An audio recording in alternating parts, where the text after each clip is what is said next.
They say blood is thicker than water. They say family will always have your back. They say your sister is supposed to be your best friend, your ally, your protector. But what happens when the person you trusted most in the world becomes the one who destroys you? What happens when your own flesh and blood looks you in the eye, smiles, and steals everything you've ever worked for? This is my story, and I'm telling it not for sympathy, not for pity, but because I want you to understand that betrayal doesn't always come from strangers. Sometimes it comes from the person who shared your childhood, the person who knew all your dreams, the person who sat beside you at your mother's funeral and held your hand. My name is Emma, and my sister, Claire, didn't just steal my inheritance, she stole my future. She stole my dignity. She stole years of my life. But this isn't just a story about what she took from me. This is a story about how I got it all back. This is a story about resilience, about justice, about refusing to be broken by the person who was supposed to love you most. It started 3 years ago. I was 28, working as a marketing manager at a mid-sized firm in the city. My life wasn't glamorous, but it was stable. I had a small apartment on the 3rd floor of an older building. Nothing fancy, but it was mine. I had a decent car that got me where I needed to go, and most importantly, I had a plan. I was saving up to start my own business, a dream I'd had since college, a creative agency, something that was truly mine, something I could build from the ground up. I'd been putting away money for 3 years. Every bonus, every tax refund, every penny I could spare went into that dream. Claire, my older sister by 4 years, lived a very different life. She was flashy, always posting on social media, always dressed in designer clothes, always traveling to exotic places. Bali 1 month, Paris the next. Her Instagram feed was a constant stream of luxury. She worked in real estate, and from the outside, it looked like she was thriving. Everyone admired her. Our relatives constantly compared us. "Why can't you be more like Claire?" they'd say. "She's so successful, so put together. Look at that life she's built." I didn't mind. I loved my sister. I was proud of her. I thought she had it all figured out. I thought she was living proof that hard work paid off. I had no idea she was living a lie. I had no idea that behind every designer dress and tropical vacation was a mountain of debt she couldn't escape. Our mother passed away suddenly when I was 25. It was a heart attack, unexpected, devastating, and it left both Claire and me completely shattered. Mom was our rock. After Dad left when we were kids, she raised us alone. She worked 2 jobs to put us through school. She sacrificed everything for us. I remember her coming home exhausted, her feet aching, but she'd still help us with our homework. She'd still make us dinner. She'd still tuck us into bed and tell us everything would be okay. And when she died, she left behind one thing: her house. It wasn't a mansion. It was a modest 3-bedroom home in a quiet neighborhood, the kind of place where neighbors knew each other's names, where kids played in the street, where Mom had planted roses in the front yard every spring. But it was paid off. It was worth about $400,000. And in her will, she left it to both of us, split evenly, 50-50. The plan was simple. We'd sell the house, split the money, and each use it to build our futures. For me, that money meant everything. It was my startup capital, my escape plan, my chance to finally take control of my life and start the business I'd been dreaming about. For Claire, I assumed it would help her invest in more properties, grow her real estate portfolio. But Claire had other ideas I never saw coming. At first, everything seemed normal. We hired a real estate agent, a kind woman named Patricia who'd sold homes in the neighborhood for 20 years. We cleaned out the house together. We cried together as we packed up Mom's things, her clothes, her jewelry, her photo albums. Every item was a memory. Every box was a piece of our childhood. We talked about what we'd do with the money. Claire said she wanted to invest in property. I told her about my business plan. She smiled and said she was proud of me. You're going to do amazing things, Emma. Mom would be so proud of you. She always knew you had something special in you. I believed her. I trusted her completely. Why wouldn't I? She was my sister. The house sold within 2 months. $420,000. After agent fees and closing costs, we were left with $380,000. That meant $190,000 each. Life-changing money. The lawyer handling the estate told us the funds would be transferred within 30 days. Everything was in order. All we had to do was wait. All the paperwork was signed, all the legal requirements were met. It should have been simple, straightforward. But nothing about what happened next was simple. And that's when Claire made her move. 2 weeks after the house sold, I got a call from the lawyer. "Emma, I need to talk to you about the estate settlement," he said. His voice was careful, cautious, the kind of tone people use when they're about to deliver bad news. "Okay," I said. "Is everything all right?" There was a pause, a long, heavy pause that made my stomach drop. "Your sister came by the office yesterday. She brought some documents. She's claiming that your mother changed her will shortly before she passed." My stomach dropped. "What do you mean, changed her will?" "She's saying your mother left the entire house to her, that the 50-50 split was an earlier version of the will, and that this new document supersedes it." I couldn't breathe. "That's impossible," I said. "Mom would never do that. She would have told me. She wouldn't have kept something like that from me." "I understand," the lawyer said, "but the document she provided looks legitimate. It's notarized, dated 3 months before your mother passed. I'm legally obligated to review it." My hands were shaking. "Can I see it?" I asked. "I'll send you a copy. But Emma, if this document is real, the entire inheritance goes to Claire. You'd get nothing." When I hung up, I sat in silence for what felt like hours. My mind was racing. This couldn't be real. Mom loved us equally. She told me that all the time. She would never cut me out of her will. She knew how much that money meant to me. She knew about my business dreams. She encouraged them. She believed in me. I called Claire immediately. "Hey, what's up?" she answered, casual, cheerful, like nothing was wrong. "What the hell is going on?" I said. My voice was shaking with rage and confusion. "The lawyer just told me you're claiming Mom left everything to you." There was a pause, a long, deliberate pause. "Emma, I didn't want to tell you like this," she said softly, "but Mom came to me a few months before she died. She was worried about you. She said you weren't financially responsible, that you were too impulsive with money. She asked me to handle everything. She wanted to make sure the money was used wisely, not wasted on some risky business idea." I felt like I'd been punched in the chest. "That's a lie," I said. "Mom never said that. She believed in me. She supported my dreams. She was excited about my business plan." "I know this is hard to hear," Claire said, her voice dripping with fake sympathy. "But it's what she wanted. I have the will. It's legal. It's notarized. I'm sorry, Emma. I really am, but this is Mom's final wish." And then she hung up. Just like that. She hung up on me. I didn't sleep that night. I couldn't eat. I couldn't think straight. My entire world had just collapsed. The money I'd been counting on, the future I'd been planning, was gone. Stolen. By my own sister. But the worst part wasn't the money. It was the betrayal. Claire looked me in the eye and lied. She fabricated a story about our mother, our dead mother, to justify stealing from me. She weaponized Mom's memory. She used my grief against me, and she did it without hesitation. Over the next few days, I tried to fight back. I hired my own lawyer, a man named David Brennan, who specialized in estate disputes.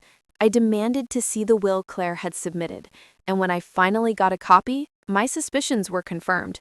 The signature looked like Mom's. The notary stamp looked real, but something was off. The handwriting on certain sections didn't match.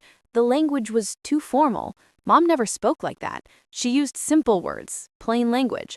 And the date, 3 months before she died, Mom was in the hospital during that time. She was barely conscious. She was on heavy medication.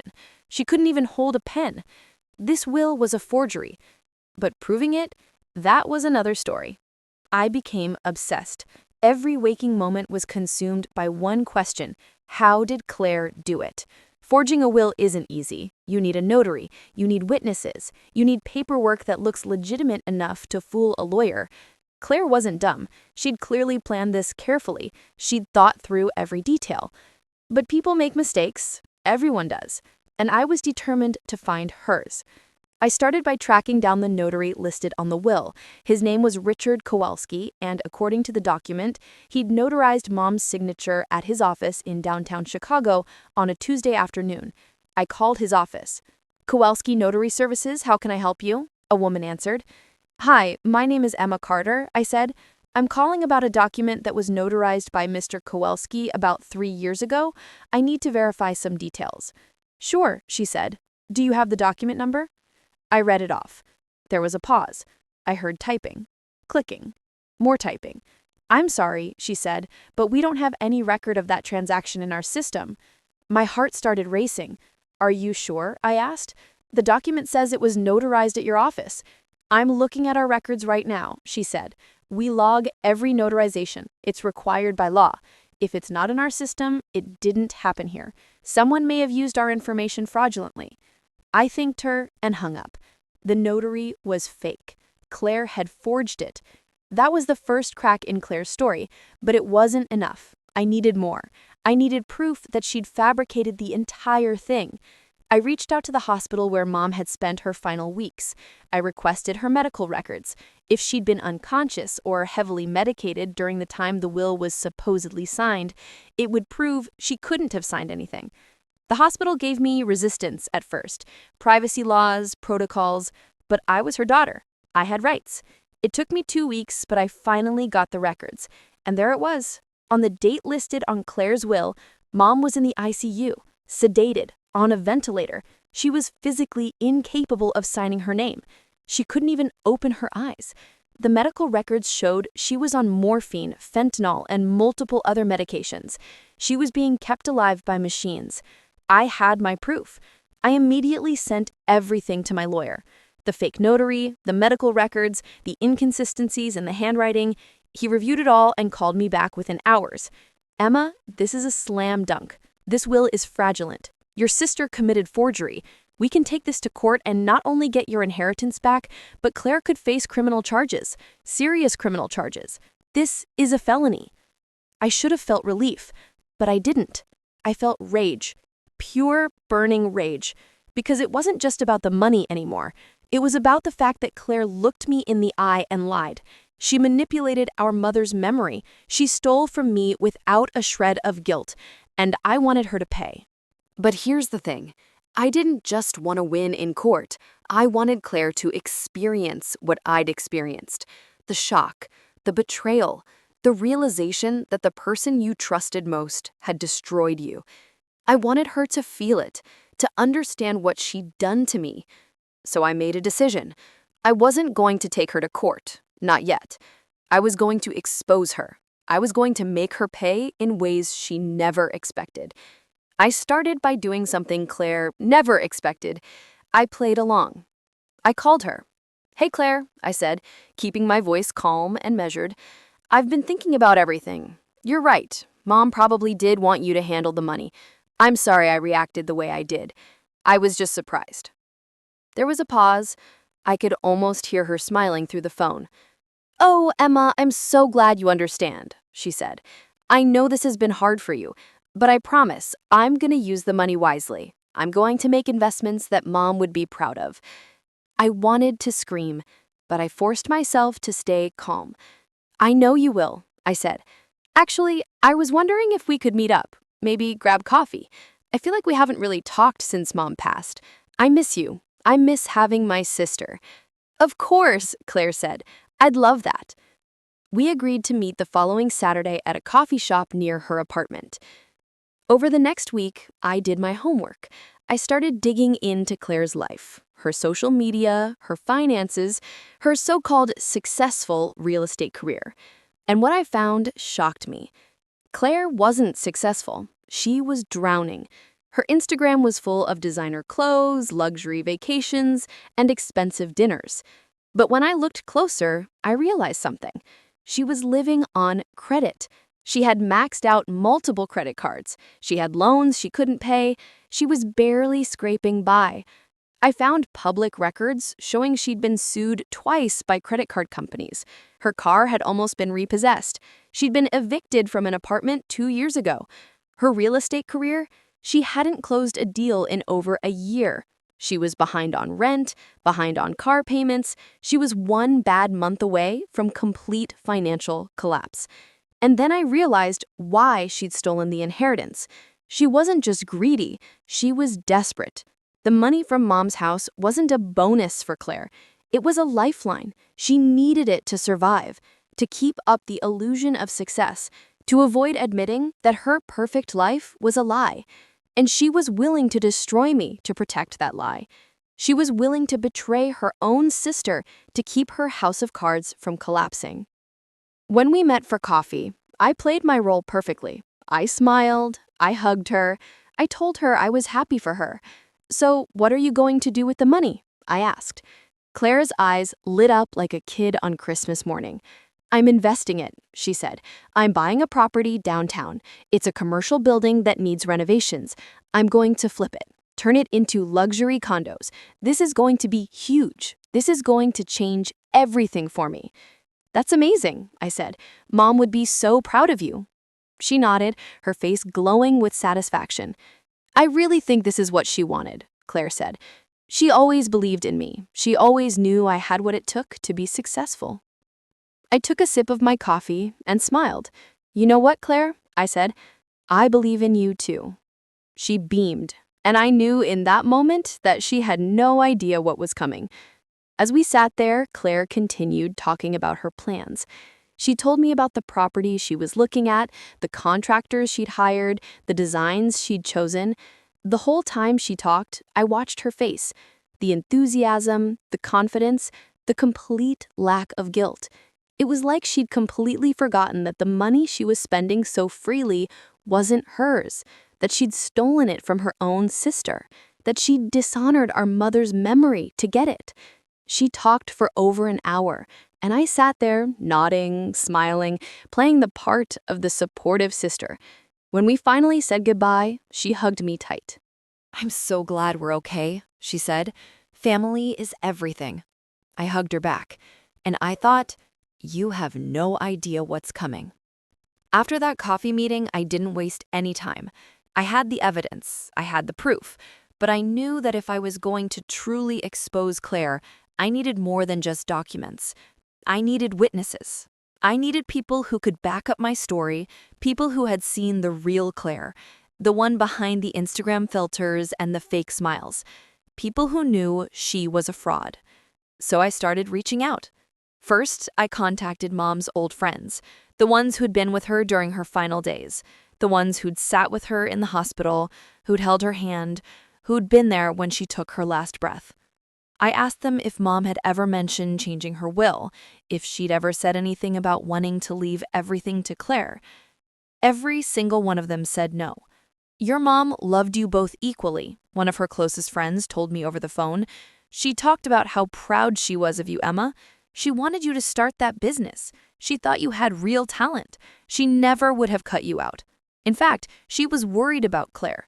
She thought Claire was spending too much, living beyond her means. She hoped the inheritance would help both of you build something stable, something secure." I recorded every conversation with their permission.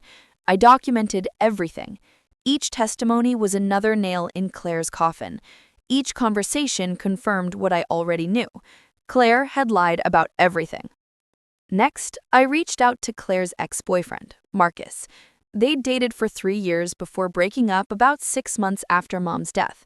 I didn't know him well, but I remembered that their breakup had been messy. Claire had painted him as the villain. She told everyone he was controlling, jealous, abusive even. But I wondered if there was more to the story. I found him on social media and sent him a message. "Hey Marcus, this is Emma, Claire's sister. I know this is random, but I'm dealing with some family stuff, and I was wondering if we could talk. He responded within an hour. Yeah, I'll talk. Your sister is a piece of work. We met at a bar the next evening. Marcus was different than I remembered. Calmer. More grounded. He'd clearly moved on with his life. Marcus didn't hold back. Your sister is a liar, he said, taking a sip of his beer. And I mean that in the most literal sense. She lied about everything. Her job, her finances, her past, her family, everything. I didn't realize how bad it was until we moved in together. What do you mean? I asked. She was broke, he said. Like, seriously broke. She had credit card debt in the 6 figures. She was getting calls from collection agencies every single day, multiple times a day. But she kept spending like she was a millionaire. Designer bags, expensive dinners, trips to Miami, to Vegas, to LA. And when I asked her how she was affording it, she'd get defensive. She'd tell me to mind my own business. She'd say I was trying to control her. He shook his head. And then, after your mom died, everything changed. Suddenly, she had money. Real money.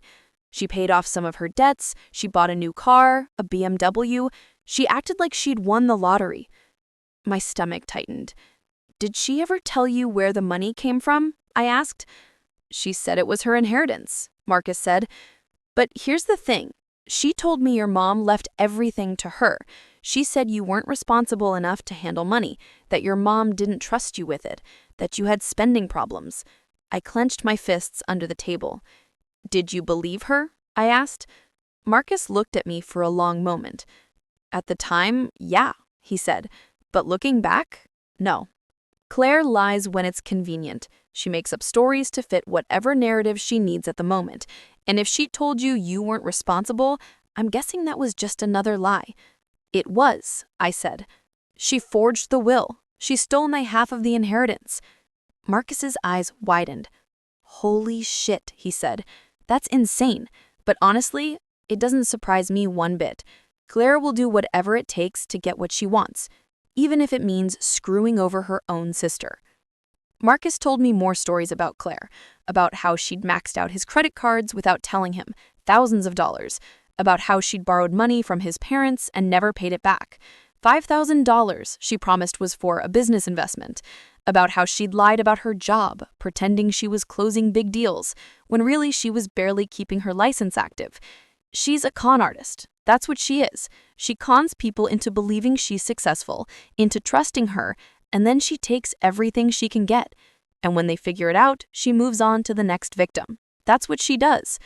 Before we parted ways, I asked Marcus if he'd be willing to testify if things went to court. He didn't hesitate. Absolutely, he said. Your sister ruined a year of my life. She destroyed my credit. She caused problems with my family. If I can help take her down, I'm in 100%. I thanked him and left feeling more confident than I had in months. My next move was to hire a forensic document examiner. If I was going to prove the will was forged, I needed an expert who could analyze the signature, the handwriting, the ink, the paper, everything. Someone whose testimony would hold up in court. Someone with credentials and experience. I found a woman named Dr. Helena Price. She'd been a handwriting expert for over 20 years and had testified in dozens of high-profile cases. She'd worked with the FBI, with state prosecutors, with defense attorneys. She was the best in her field. I sent her copies of the forged will, along with samples of Mom's real signature from old birthday cards, checks, bank documents, and legal papers. It took her 3 weeks to complete the analysis. When she finally called me, her voice was firm and confident. Emma, I've completed my examination, she said, and I can tell you with absolute certainty that the signature on this will is not your mother's. My heart leapt. Are you sure? I asked. Positive, she said. The pressure points are wrong, the slant is inconsistent, and there are hesitation marks, places where the forger paused while trying to mimic your mother's handwriting. A genuine signature doesn't have those. This was done slowly, carefully. Someone was looking at an example and trying to copy it. It's a clear forgery. She went on to explain the technical details, how she'd analyzed the ink composition using spectroscopy, how she'd measured the angle and pressure of each stroke using specialized equipment, how she'd compared it to dozens of authentic samples, how she'd examined the paper for age and authenticity. Every single indicator pointed to forgery. The ink was wrong, the pressure was wrong, the flow was wrong, everything was wrong. "Can you testify to that in court?" I asked. "Absolutely," she said. "I'll provide a full written report with photographs and technical analysis, and I'm happy to appear as an expert witness. This is one of the clearest cases of forgery I've seen in years." I thanked her and hung up. I had everything I needed. But I still wasn't ready to go to court, because there was one more thing I wanted to do. I wanted to give Claire a chance to confess. Not because I felt sorry for her, not because I wanted to give her an easy way out, but because I wanted to see if she had even a shred of remorse, a single moment of guilt, a flicker of humanity left in her. I wanted to know if my sister was truly lost, or if there was any part of the girl I grew up with still inside her. So I called her. "Hey, Claire," I said. "Can we meet up again? There's something I need to talk to you about." "Sure," she said. "Is everything okay?" "Yeah," I lied. "I just want to talk, face to face." We agreed to meet at a park near her apartment the following afternoon. When I arrived, Claire was already there, sitting on a bench, scrolling through her phone, probably checking Instagram, probably planning her next fake post. She looked up and smiled when she saw me. "Hey, Emma," she said. "What's going on?" I sat down next to her, my heart pounding. "Claire, I need to ask you something," I said. "And I need you to be honest with me. For once in your life, I need you to tell me the truth." Her smile faltered slightly. "Okay," she said slowly. I took a deep breath. "Did you forge Mom's will?" The silence that followed felt like an eternity. Claire stared at me. Her expression was unreadable. And then, slowly, she started to laugh. "What are you talking about?" she said. "Emma, that's insane. Why would you even ask me that?" "Because I know you did," I said calmly. "The notary is fake. I called his office. They have no record of it. The signature doesn't match. I had a forensic expert analyze it. Mom was unconscious when the will was supposedly signed. I have her medical records. I have proof, Claire, and I have witnesses, people who will testify that Mom never wanted to change her will." Her laughter stopped. For the first time, I saw fear in her eyes. Real, genuine fear. "Emma, I don't know what you think you know, but this is crazy. You're being paranoid. Stop," I said. "Just stop lying. I'm giving you one chance to tell me the truth. One chance to come clean. Did you forge Mom's will? Did you steal my inheritance?"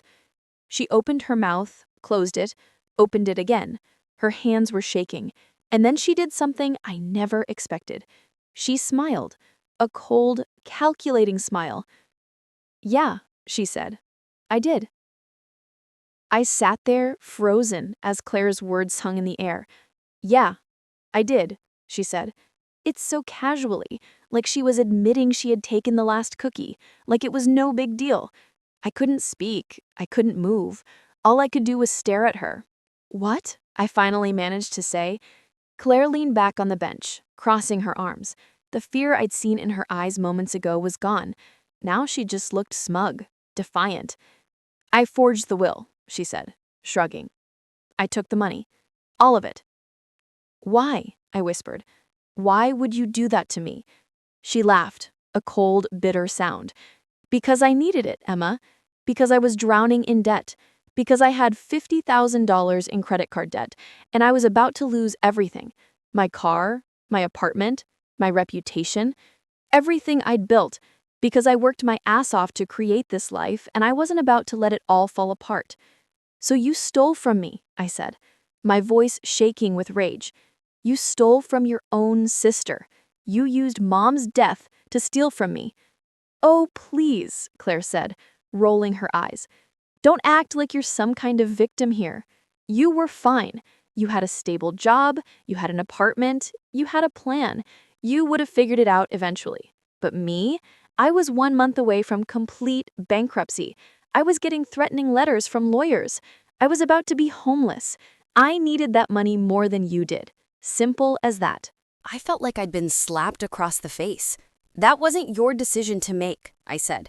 That money was mine. Mom left it to both of us. You had no right to take it. Mom left it to both of us, Claire corrected with a smirk. And honestly, she should have left it all to me anyway. I'm the one who took care of her.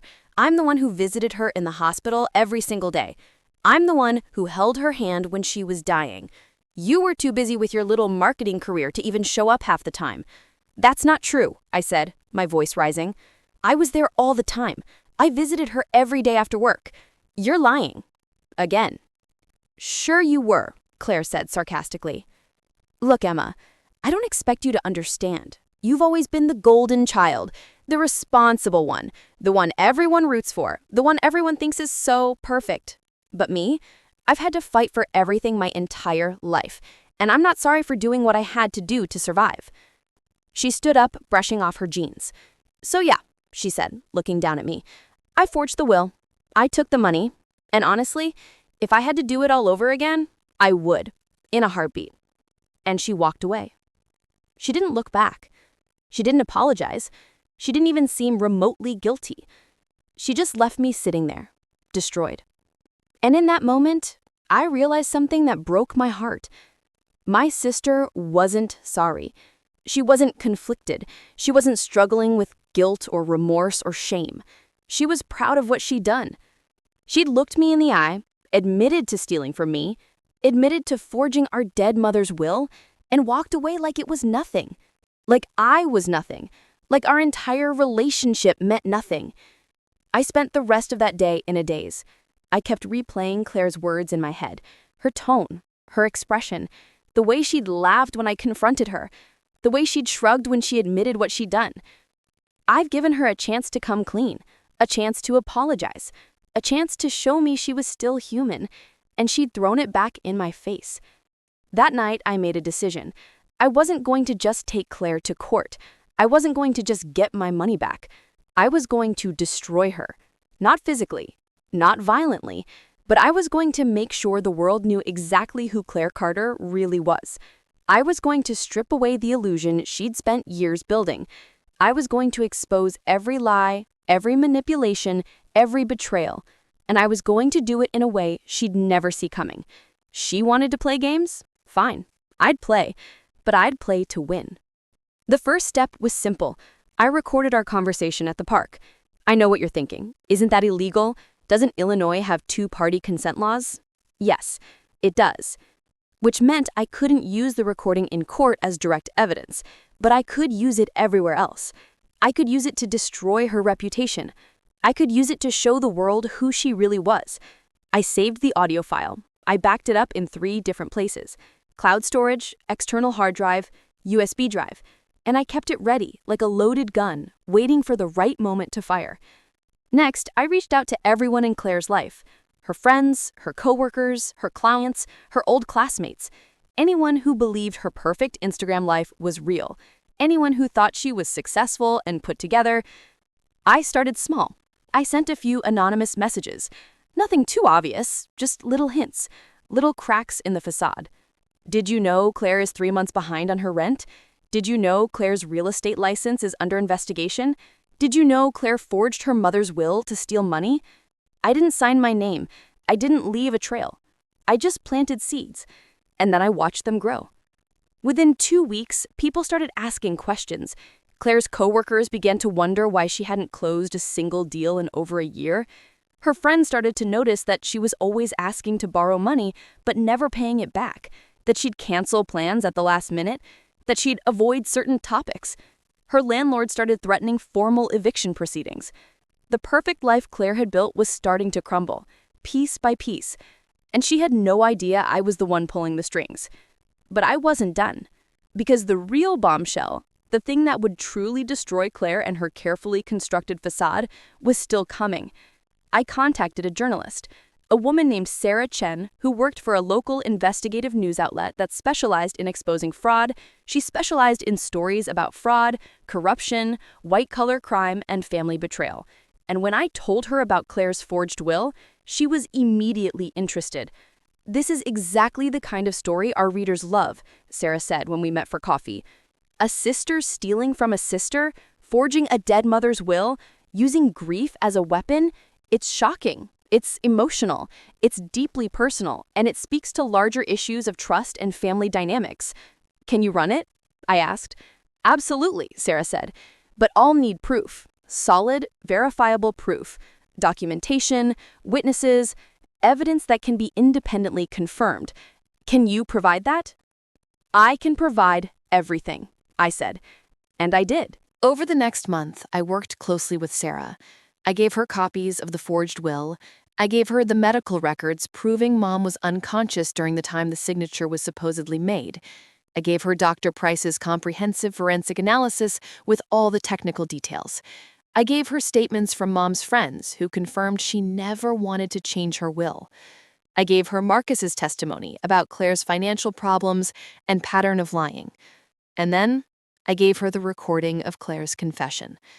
I can't use the actual audio in print, Sarah said after listening to it carefully, but I can reference it. I can report that Claire admitted to the forgery in a private conversation.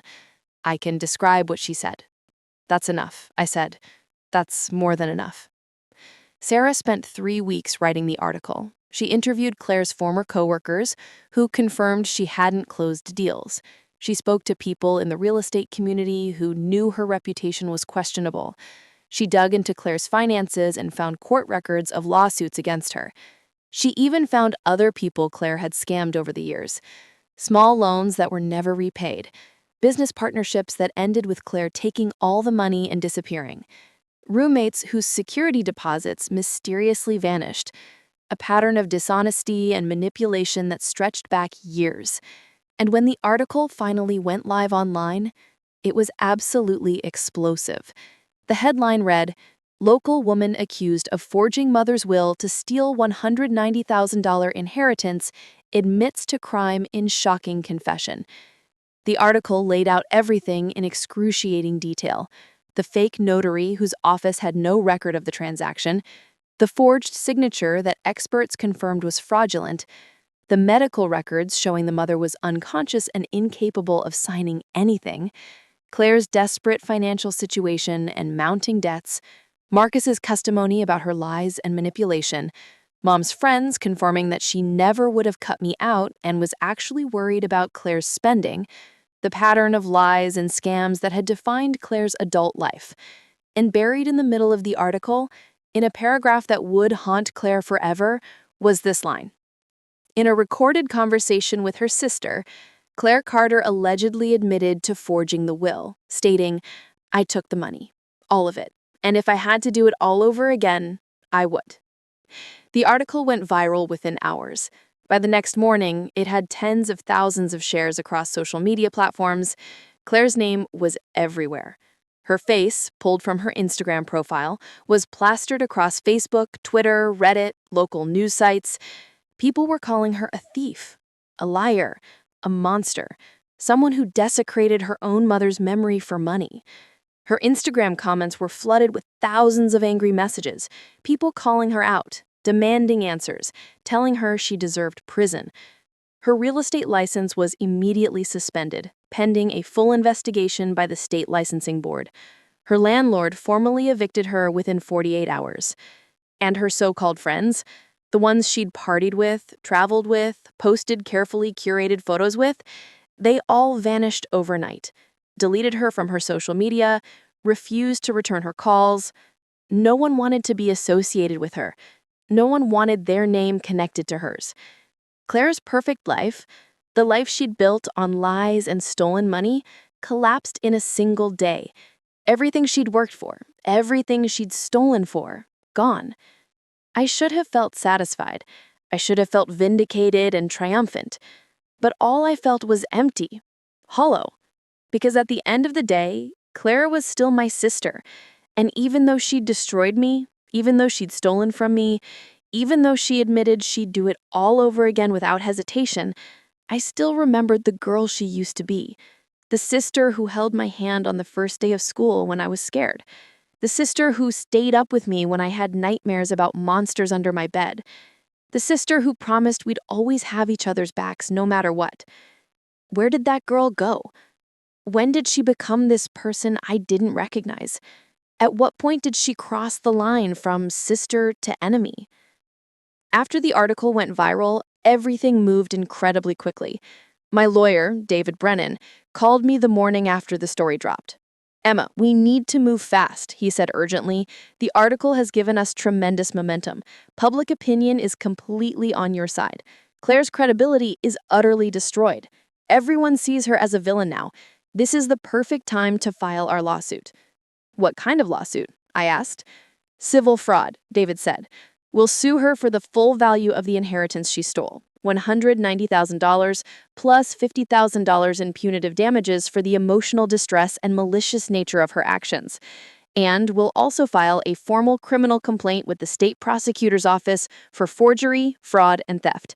If the prosecutor picks it up, and I believe they will, given the publicity, Claire could face serious jail time." Jail time.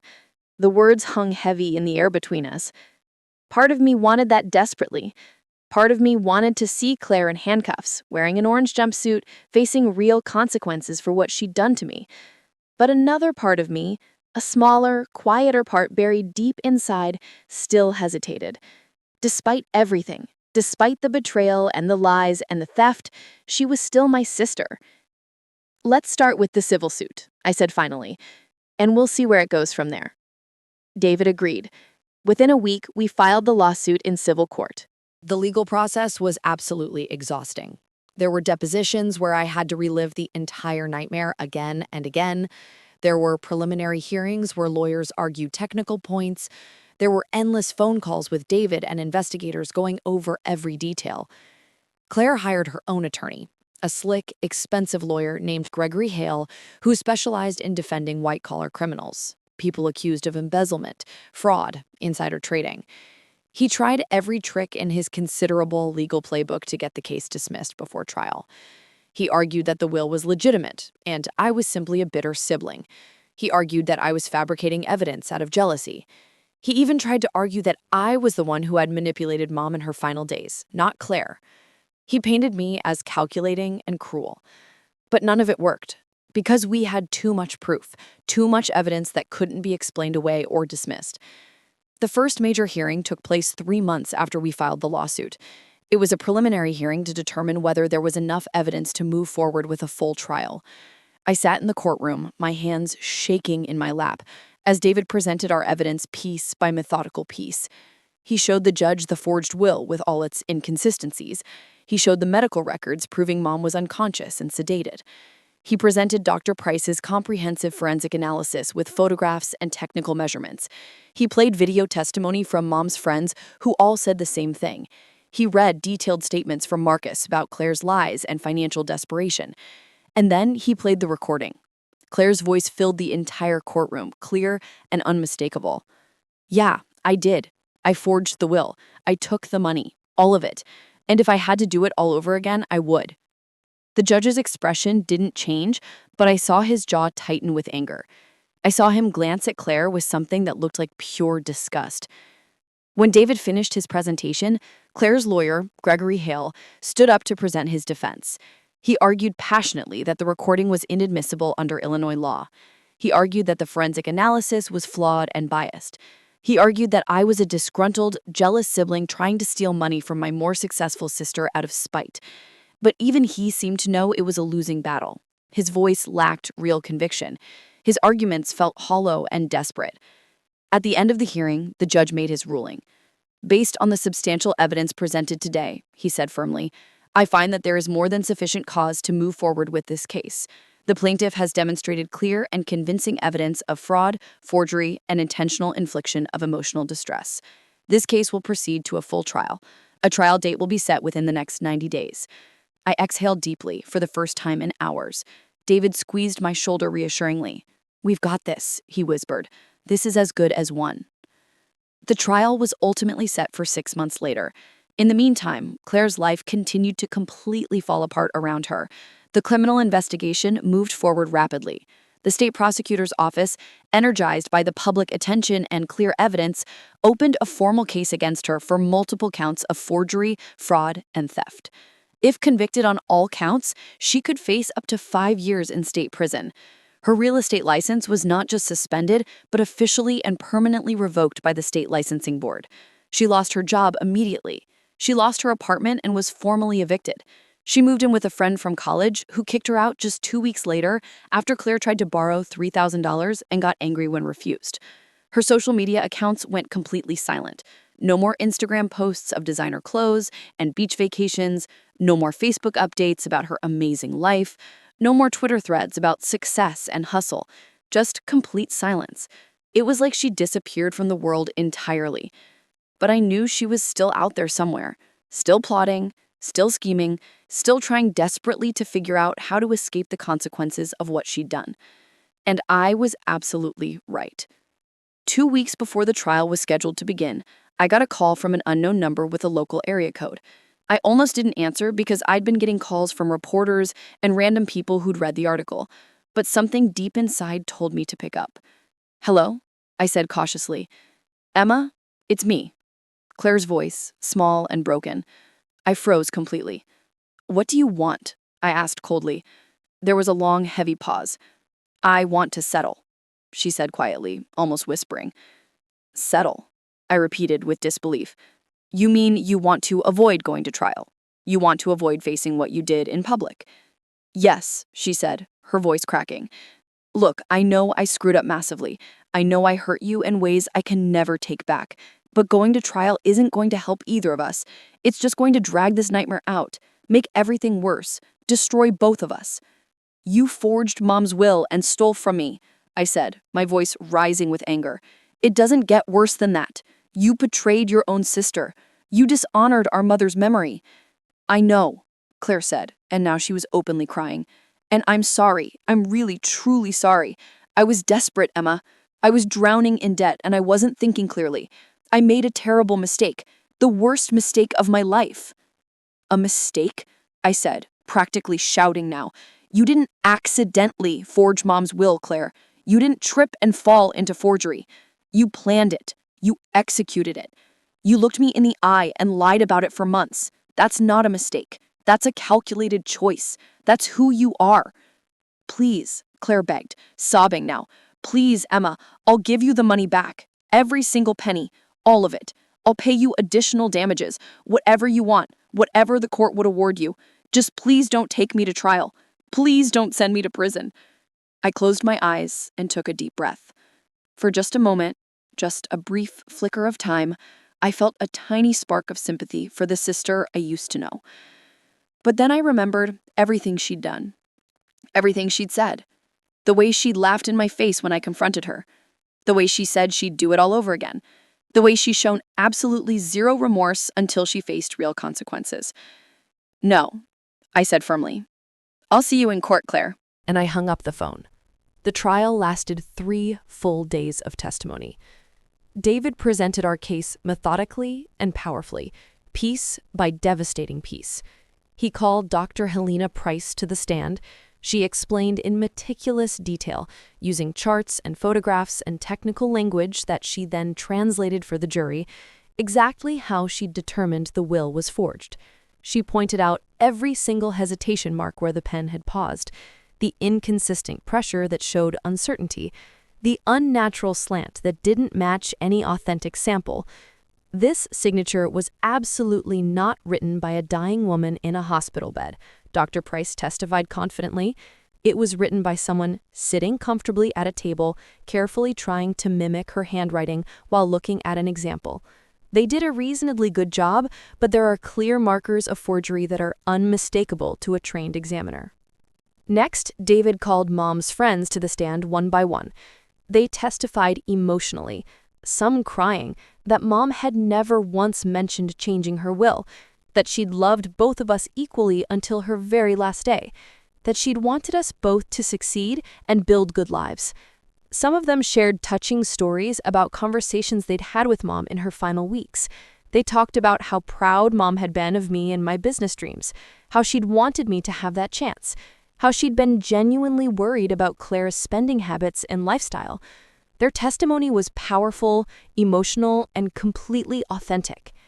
Then David called Marcus to the stand.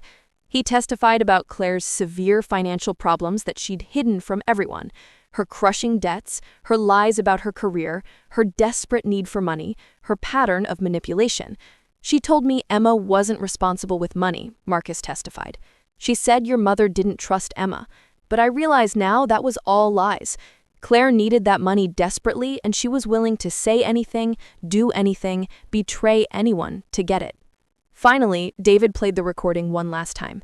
The entire courtroom fell into complete silence as Claire's voice filled the space, clear and undeniable. Yeah, I did. I forged the will. I took the money. All of it. And if I had to do it all over again, I would. When the recording ended, I looked across the courtroom at Claire. She was staring at the floor, her face completely pale, her hands clenched so tightly in her lap that her knuckles were white. Her lawyer, Gregory Hale, looked utterly defeated. He knew there was no coming back from that recording. Claire's defense was desperately weak. Her lawyer tried valiantly, but futilely, to argue that she'd been coerced into making that confession, that I'd manipulated her emotionally, that the recording was taken completely out of context and didn't represent the full conversation. But absolutely no one in that courtroom believed him. The evidence was simply too overwhelming. He tried to paint Claire as a victim of terrible circumstances, a woman who'd made one catastrophically bad decision under extreme financial pressure, a person who deserved understanding and compassion. But the jury saw through every word. They saw Claire for exactly what she really was: a liar, a thief, a manipulator, someone who'd cold-bloodedly betrayed her own family for money.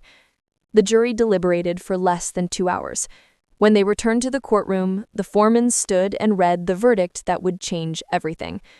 We, the jury, find unanimously in favor of the plaintiff, Emma Carter.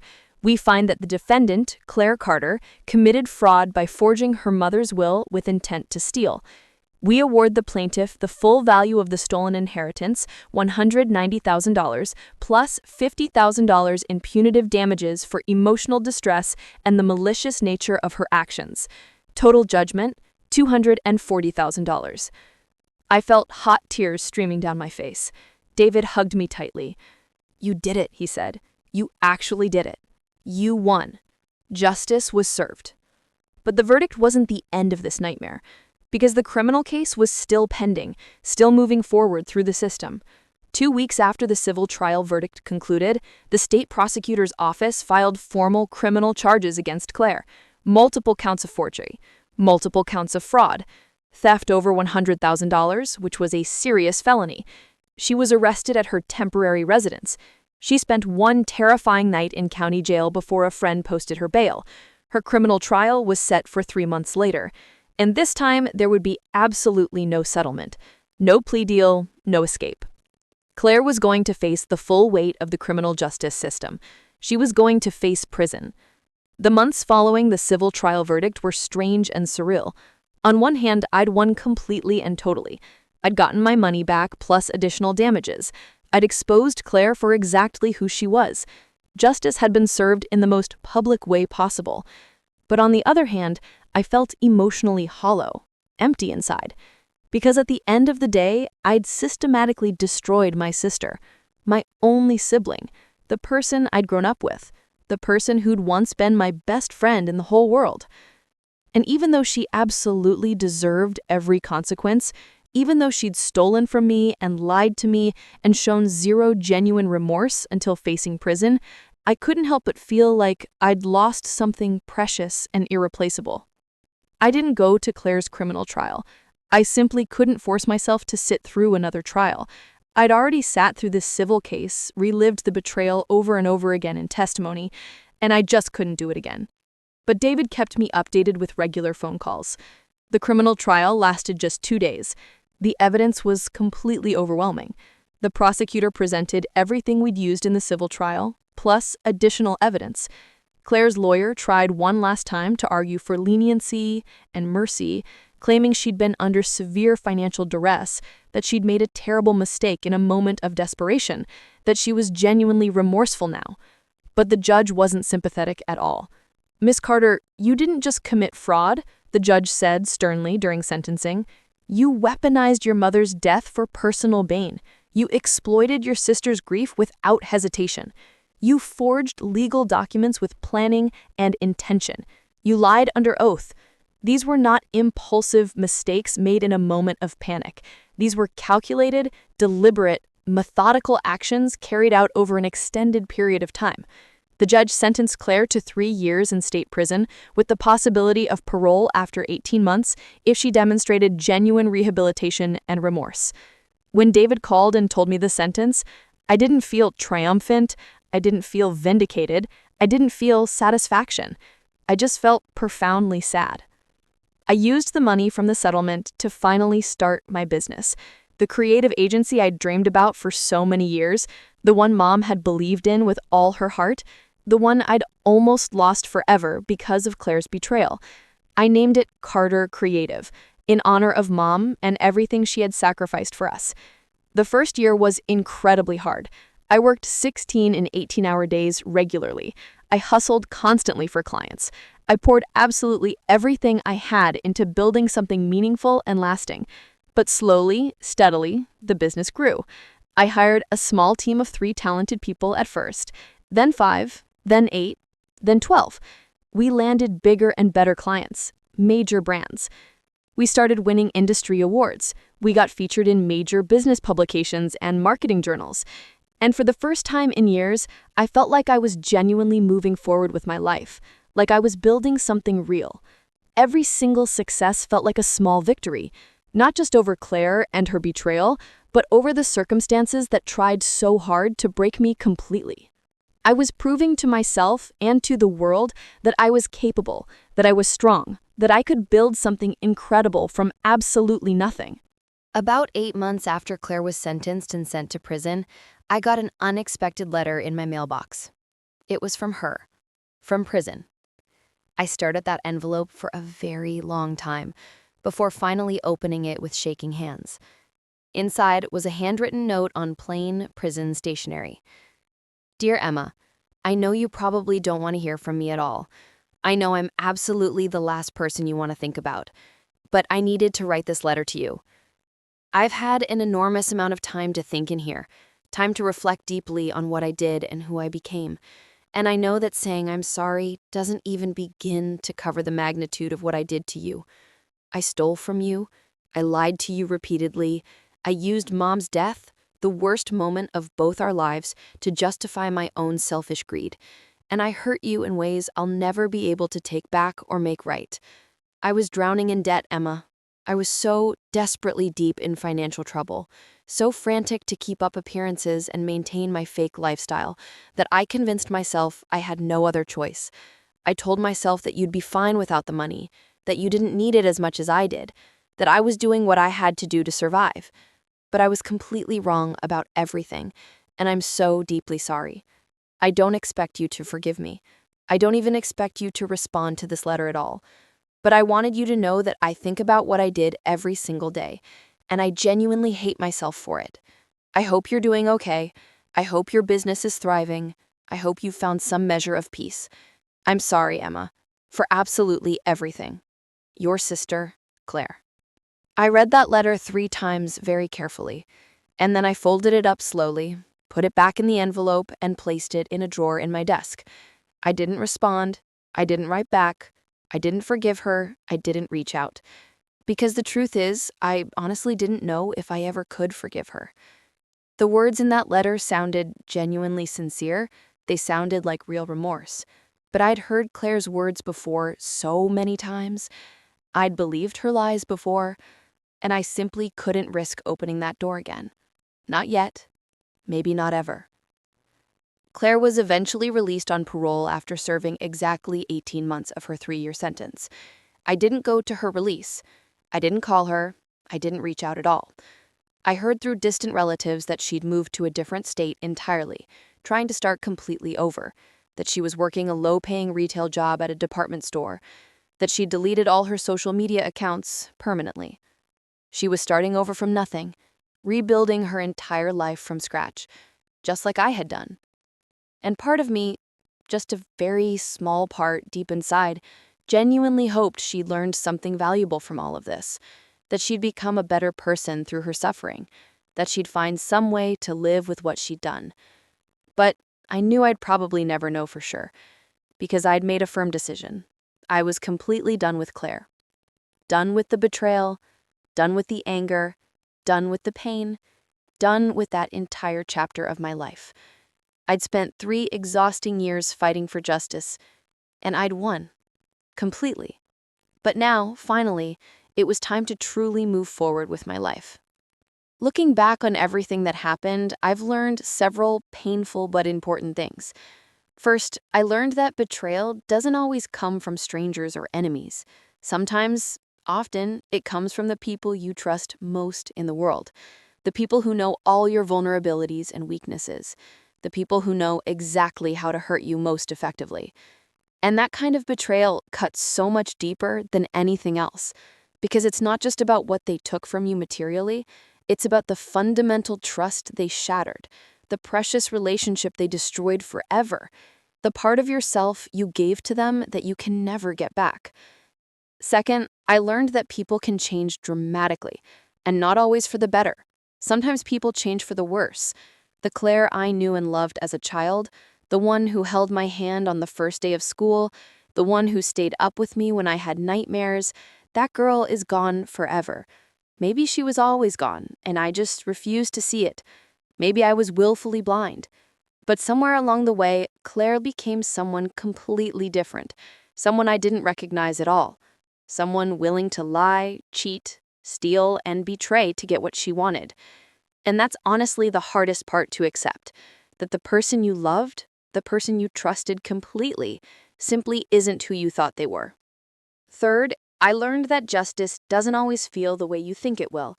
I genuinely thought that exposing Claire, winning the lawsuit, and seeing her go to prison would give me complete closure, that it would heal the deep wound she had left. But it didn't magically fix everything, because at the end of the day, I'd still lost my sister forever. I'd still lost the relationship we once had, and no amount of money or legal victories could ever bring that back. Justice gave me validation. It proved I was right. It held Claire accountable for her actions, but it didn't erase the pain. It didn't fill the emotional void. It didn't make me whole again. But I also learned something else, something crucially important. I learned that I'm so much stronger than I ever thought possible. 3 years ago, I was completely devastated, broken, lost. I honestly didn't know how I was going to survive what Claire had done to me, but I did survive. I fought back. I stood up for myself. I refused to let her destroy me. And in that process, I built a life I'm genuinely proud of. My business is thriving beyond my wildest dreams. I have a team of talented, dedicated people who believe in what we're doing. I have amazing clients who trust me. I have real financial stability for the first time in my life. But more importantly than all of that, I have my dignity back. I have my integrity. I have my sense of self-worth. And absolutely no one, not even Claire at her worst, can ever take that away from me. I still think about Mom sometimes. Often, actually. I wonder what she would say if she knew everything that happened. If she knew that one of her daughters had betrayed the other so completely. I think she'd be absolutely heartbroken. But I also genuinely think she'd be proud of me.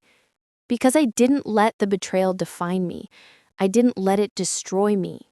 I used it to fuel something better, something stronger, something meaningful. And maybe that's the real lesson here.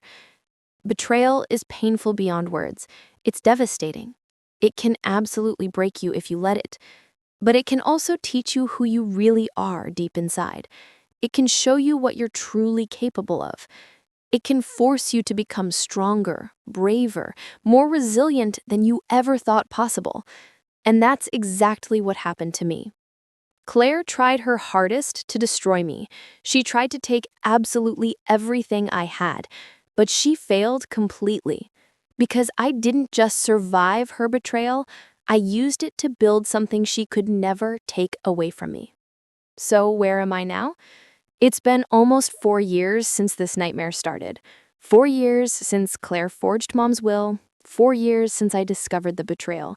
And in that time, I've rebuilt my entire life from the ground up. My business is genuinely successful. I've hired 15 full-time employees now. We've worked with over 200 clients. We've won multiple prestigious industry awards.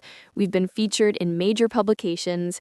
Carter Creative has become everything I dreamed it would be and more. And every single day, I walk into that office knowing that I built it myself, with my own hands, my own determination, my own resilience. I bought a house, a small one, but it's entirely mine. I decorated it exactly how I wanted. I filled it with things that make me happy. Plants, books, art from local artists, photographs of Mom. It's cozy, it's peaceful. It's a place where I feel completely safe. A place where I can be myself without any fear or pretense. I reconnected with old friends I'd lost touch with. I made wonderful new friends. I started dating again cautiously.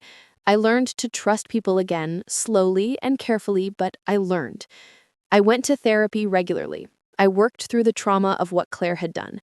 I learned how to process the grief, the anger, the profound sense of loss, and slowly, gradually, I started to heal. I'm not the same person I was 4 years ago. That version of me, the one who trusted blindly, who believed family was everything no matter what, she's gone forever.